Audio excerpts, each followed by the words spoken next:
Ignition sequence starts. 6, 5, 4, 3, 2, 1, 0.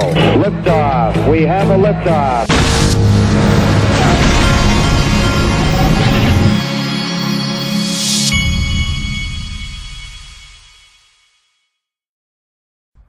Hey everybody, this is the Digital Asset Investor, and before we get going, I need to show you this. CoinPaprika.com, Stellar and XRP are leading the way with Quant right behind them for the last 24 hours.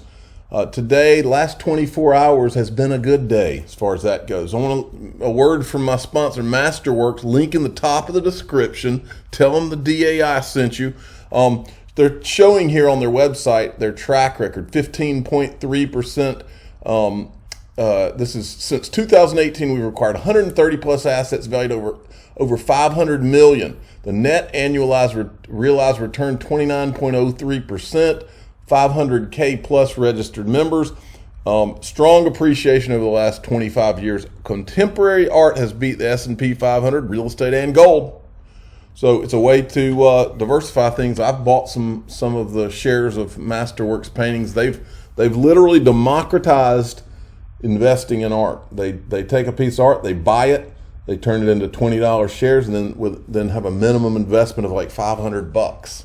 Really cool concept.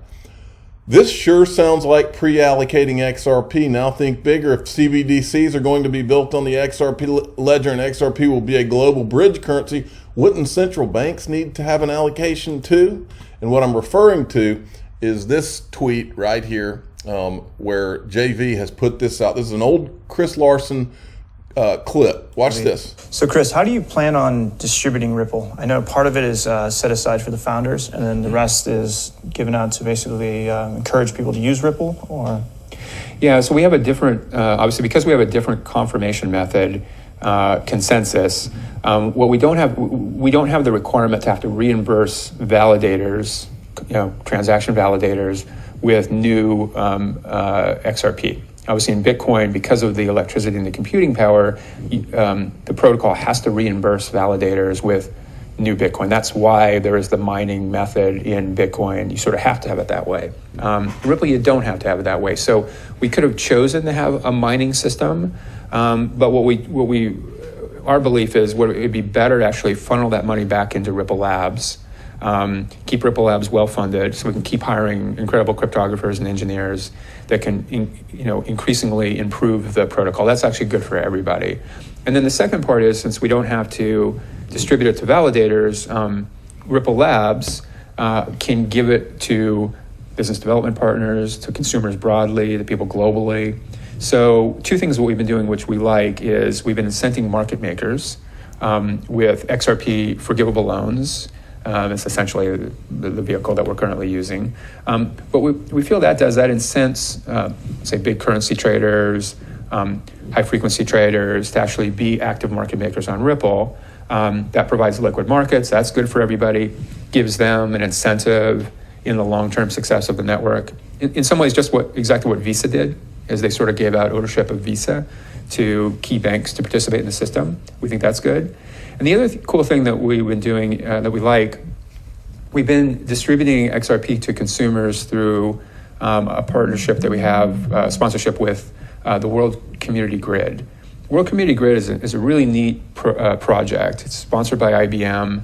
It's a .org that basically tries to get the world to contribute their spare computing power globally in a shared supercomputer that then works on social problems like AIDS research, cancer research, building.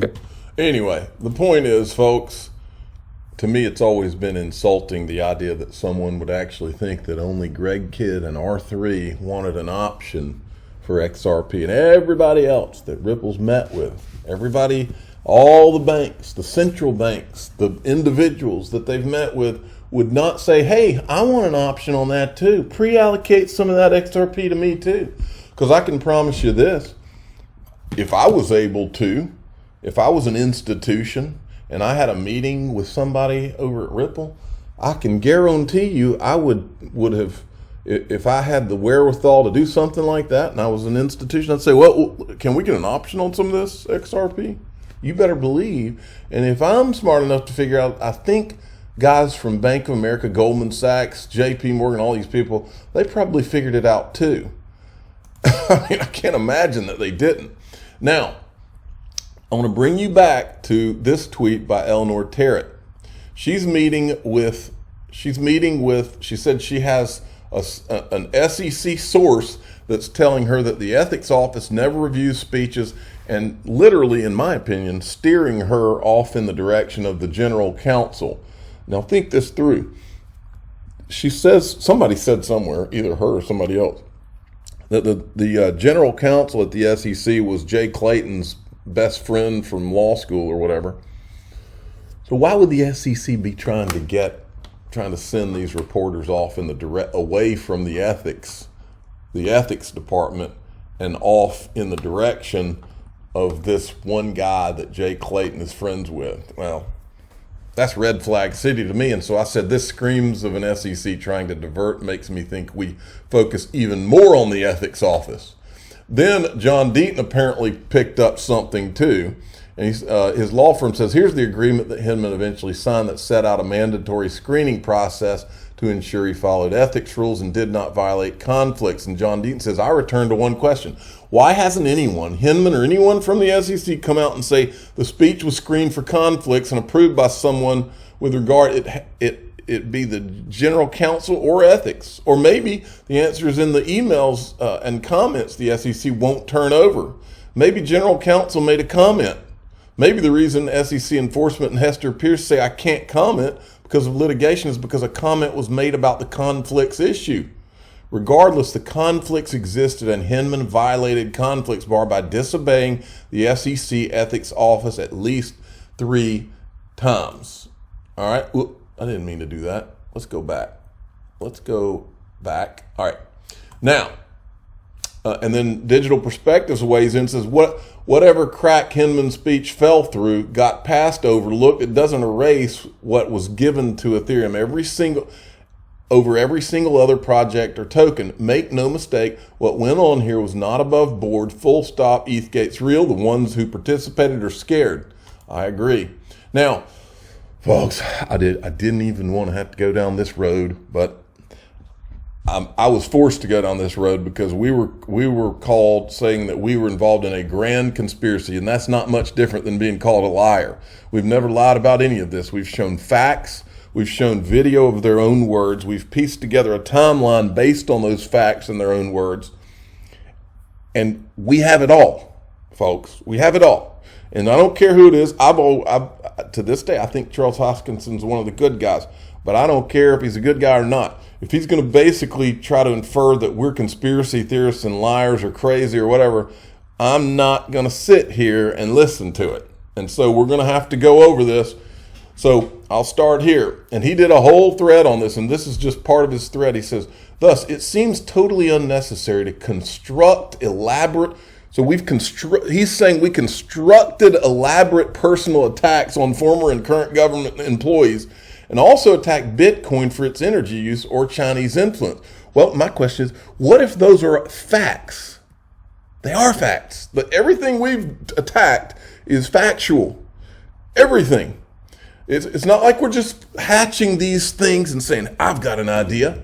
Let's talk about how Bitcoin, how the proof of work system is the Chinese has a lot of miners. It's not like we're creating this conspiracy, or the fact that mining uses a lot of energy, or the fact that there are individual people at the SEC who did things that none of them are willing to explain now. None of the conflicts, they're not willing to explain any of it. Okay? So it's not like we just picked a person and said, hey, I'm going to personally attack that person just because. And that's the way he's putting this. And this is just not fair. It's not true, and it's not fair. So I said, I wanted to get away from this, but now we've been accused of grand conspiracy and constructing an elaborate personal attack. We haven't constructed anything. All we've done is uncovered the things that went on and pointed to those facts, put it in a timeline, and pointed to the video of their own words. Like, for instance, Lowell Ness, the attorney for Andreessen Horowitz, in his own words, he said that their objective was to get Bitcoin and Ethereum out from under securities laws. Those were his own words. That's just one piece of what went on. Okay? Now, so John Deaton, it's not just me that's offended by this. John Deaton says, I'd like to know if Charles Hoskinson is including me as someone peddling a conspiracy theory, because all I've done is provide actual facts for every single comment that I've made. I tweeted this 1 year ago. These are the facts that are not in dispute. He goes, and then Charles Hoskinson comes in and says, it's a conspiracy to say that the entire SEC is beholden to Ethereum because of the financial gains or brand of a single member of the agency.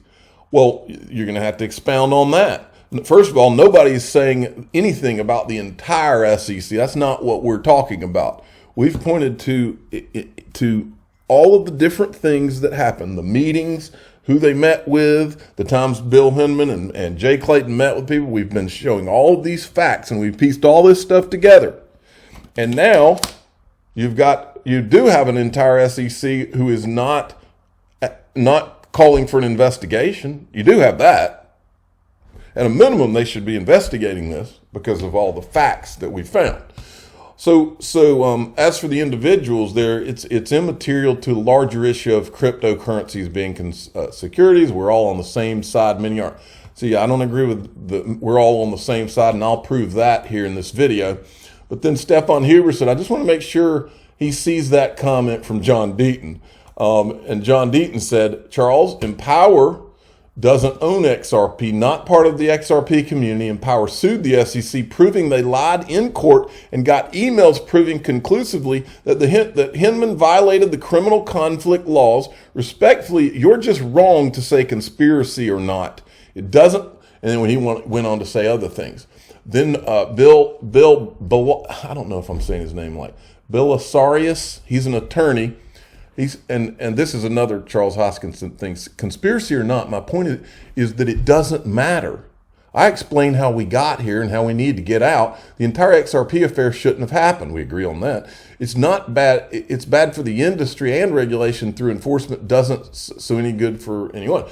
Bill says, you think it doesn't matter? It matters greatly if corruption happened, and it matters even more if after it having been exposed, there's no action taken internally by the SEC or by some other apparatus of law enforcement to deal with it. Totally agree with that. Then Anders L. weighs in. Yeah, people lost billions of dollars caused by the SEC, quote, conspiracy, but it doesn't matter if corruption was behind it or not. And now let's double down and make it all about Charles and how surprised he was about the backlash he received. Yeah, I mean, all right, so then I said this to Charles Hoskinson. I said, "Hey, Charles, you were working on the Ethereum. If we're all conspiracy theorists, start telling us. Let's get specific. I mean, I'm a conspiracy theorist. Now, let's get very specific and let's drill down. You were working on Ethereum in the early days. What was the early involvement of Andreessen Horowitz, J.P. Morgan, and Goldman Sachs? Even if he left, he knows about the early involvement. Did they get any Ethereum in the ICO? Do you know anything about Lubin helping disguise the whale purchasers? This is what I'm referring to. Now, this is from Preston Byrne right here. He was on it a long time ago. He said, not only confirmed that Ether was created makes it a clear security, they have also shown that the creation of Ethereum may have been a criminal insider con job where a small group of whales, starting with the billionaires who created this scheme, pretended to make a market-based pre-sale of Ethereum, but they instead sold to themselves, most likely at bargain basement prices, a great fraction of the ETH created in the pre-sale, and so far regulators have done nothing to investigate, let alone prosecute such cartelized scam. Now, and the thing is, folks, Charles Hoskinson was there early. He was the CEO of the I can't remember was it the Ethereum Foundation? I don't remember what the organization was called at the time. I think it was the Ethereum Foundation. Anyway, he was the CEO. Now, he did not take, I think he had a disagreement. I'll show you that video too. I'm going to be completely fair here. But he should answer this. Who was there? He knows Goldman Sachs was there because this is him. The Ethereum team is really one of the most remarkable that I've ever had the privilege of working on. It's a wonderful mix of both old and new. There are some senior software developers, people who work for Goldman Sachs off Wall Street. We have a person who can... What does he know about that? Was he in the room? There's another question. Was he in the room with Joseph Lubin when this conversation went on? Does he know where this was? That'd be another great question. I'm going to fast forward through this because you've heard this 1,000 times. This is about Joseph Lubin disguising the whales. Wait a minute. Let's get to this part. The next part is a guy from Andreessen Horowitz. Just starting out with like the history of Ethereum, I remember, Vitalik, when, most people don't know this, but you and a group that became Blockstream and another group that became Colored Coins all came into A16Z in 2013 when... Here's another question for Charles. Were you in that meeting? Did you meet with Andreessen Horowitz? Were you there or had you already left?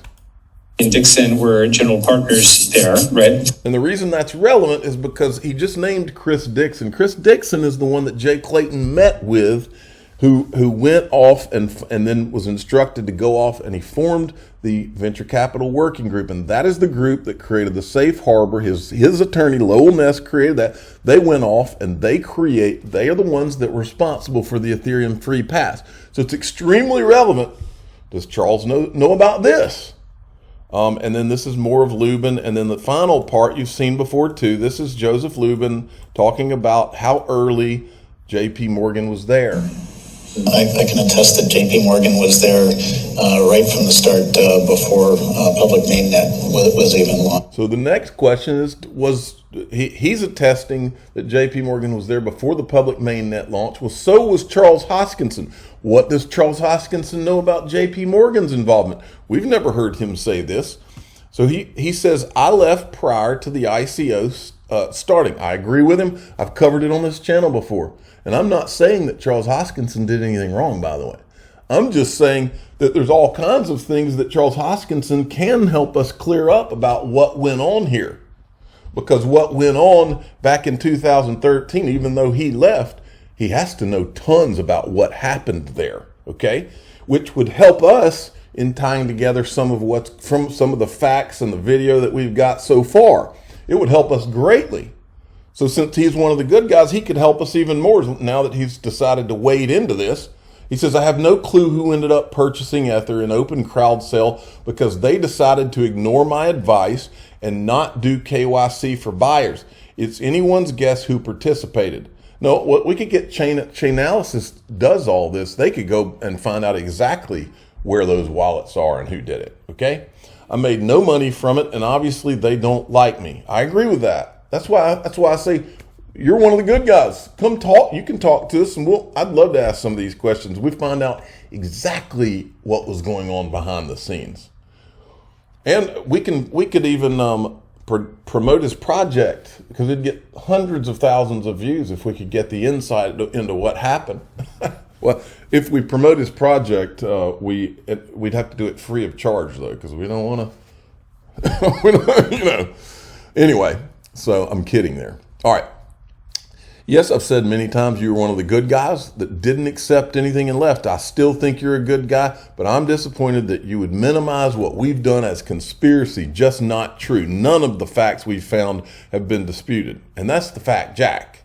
Okay? Well, this is Charles Hoskinson describing what went on back when he was there. And he couldn't get a visa into the United States. And we all just kind of met each other. There's about 30 people at that beach house. And that's where functionally Ethereum, the entity, was born. And then we had to figure out, well, how are we going to structure it? How are we going to raise money? How are we actually going to build the venture and so forth? And, the rest is history, and it goes through. Who came up with the first money to basically pay for the basic goods? Two people. So Joe put in some money and Anthony put in some money. And so all the European operations were covered by Joe and the North American operations were covered by Anthony. And it wasn't very much. It was like $250,000, And so, I mean, but $250,000 makes it happen. Right? We were like, whoa, this of a lot of money, and now like everybody's raising $1 billion, so they're $250,000. I spend that much on caviar or something like that. Now, you talk always about the biggest problems with the blockchains and the first generation, the second generation, the Ethereum, and the third generation. To make it scalable, governance, and to have a system which is actually practical. When did Ethereum, the group of Ethereum, and that nice group of beach people, when did that fell apart, or when did you say, "Hey, it's time for me to go because I need to do it a different way"? I left quite early on, so there was kind You made it come to Switzerland, right? You said that Ethereum, we are here in Switzerland, we're in Zurich, and yeah, I lived in Zug with Mihai and a few of the other Ethereum people. Yeah, and it was just down the street. So there was two sides to the Ethereum group. There was the business side and there was the dev side. And so the business side was Amir Shatrit and Anthony and Joe and Mihai. And then the dev side was Jeff and Gavin and Vitalik. And then I kind of sat in the middle. I was like the CEO, basically, but in name only. I didn't really have a lot of CEO power. And I was trying to just holding everything together. And we had to kind of make a decision. Should we go for profit like Ripple, or should we go not for profit foundation and do this whole setup?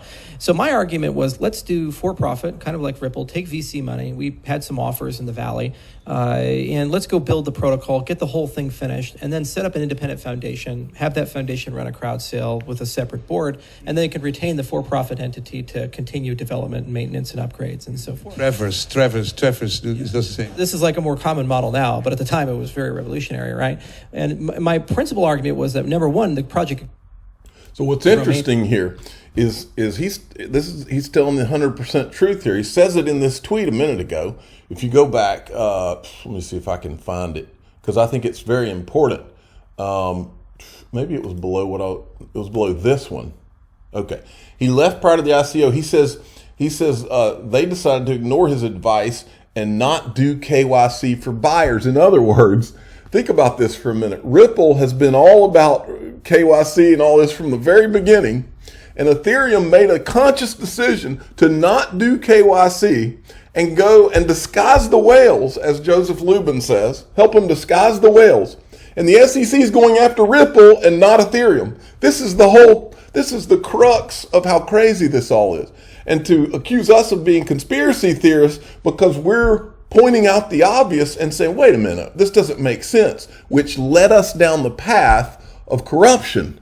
And this is completely relevant. It's all completely relevant. And he knows this. There's no way he doesn't know that we know exactly what we're talking about. So then he says he's trying to make the point that, oh yeah, you can find a conspiracy anywhere. Well, yeah, you can, but this is not a conspiracy. You can go, or he says you can find corruption everywhere. Yeah, you can, but I'm making the point. I agree, you can find corruption everywhere, but this time they affected over 70,000 XRP holders represented by John Deaton directly, and it affected them and their families, including my family. This is not right. I was talking to my father, the official father of the Digital Asset Investor channel, just yesterday, and he's angry. He's saying, yeah, they directly affected me. These people directly affected my father's in his 70s. Okay? They directly affected all of us out here. And to act like because we're going to get pissed off and say, okay, well, that's fine. We'll show what you guys did to directly affect us and how the SEC continues to hurt us. To act like that's conspiracy and we're just making all this up is not true. And I think Charles Hoskinson is better than that. I really do. And like I said, look, I'm going to leave this all on the field. This is the last I'm going to speak of it. But if we get accused of being conspiracy theorists or liars or whatever, again, I'll go right back to it. But this is going to be the last time I go on. I'm not trying to. I like Charles Hoskinson, and I'm an ADA guy. I've got some, and I believe in what he's doing. I think he's really smart. I don't want to even make this video, but I'm not going to let somebody try to minimize what we've done as a conspiracy when that is just not true. I'm not going to do it. So then Cowboy Crypto makes a great point. Charles, let's get this clear. We are not all on the same side. A lot of VCs and companies in this space are crooked as the letter S. It will all come out. Best thing for you to do is to tuck your tail and stop making yourself look like you have a pile of stinky shit on your boot. Okay.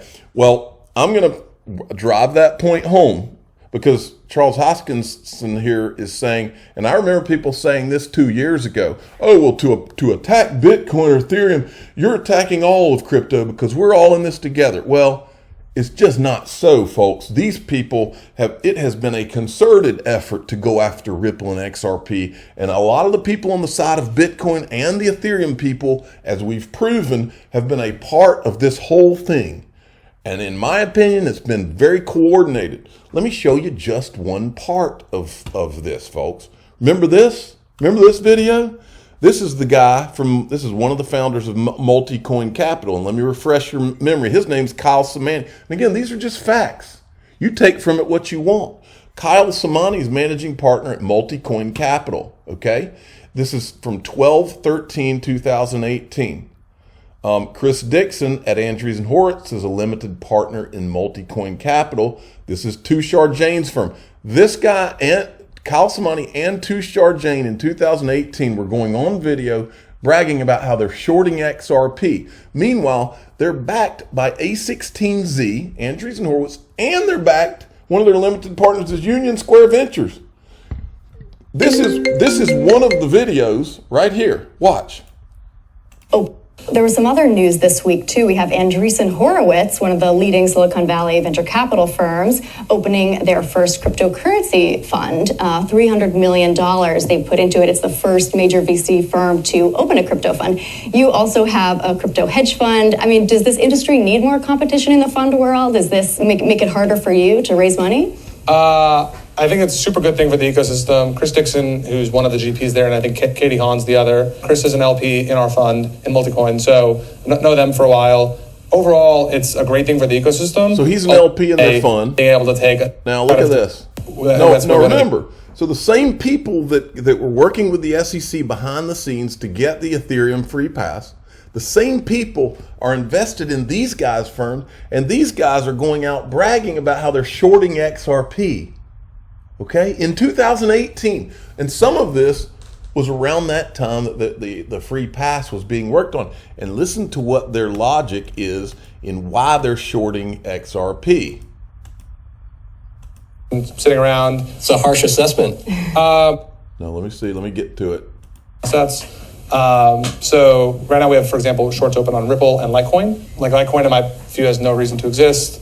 It was a fork of Bitcoin. It's just been sitting around. It's a harsh assessment. The only investment thesis I've ever heard for Litecoin is it's a testnet for Bitcoin, but that's not an investment thesis. And so, it trades. It's got a 2, 3, 4 billion market cap, whatever the number is. But it doesn't really have a reason to exist. It's clearly more risky than Bitcoin, just kind of structurally in terms of brand and everything else. When we look at Ripple, Ripple is they keep selling into the market. Based on kind of the SEC's guidance from a couple weeks ago about Ether being not being a security, it's quite clear to us that Ripple is a security. We don't know when that news is going to drop. So look, I'm not saying these guys did anything wrong, but I am asking the question. While he's telling the world right here that he's shorting XRP and he's talking about Ethereum just getting their free pass from Bill Hinman, did he know anything as he's sitting here? Did he know anything? Because Andreessen Horowitz and Union Square Ventures are his limited partner.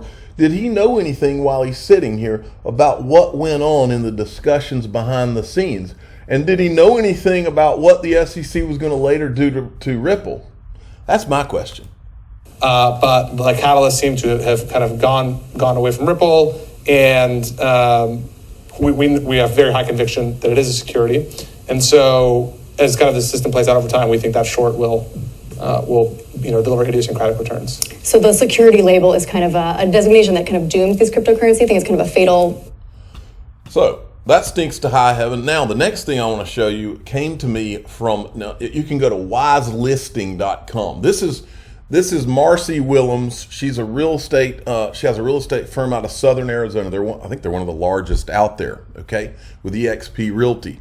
Well, her husband sent me what I'm about to show you. These guys are the official sponsors of the Digital Asset Investor Pontoon Boat, as many of you know. But you can go to wiselisting.com and check out their Southern Arizona real estate.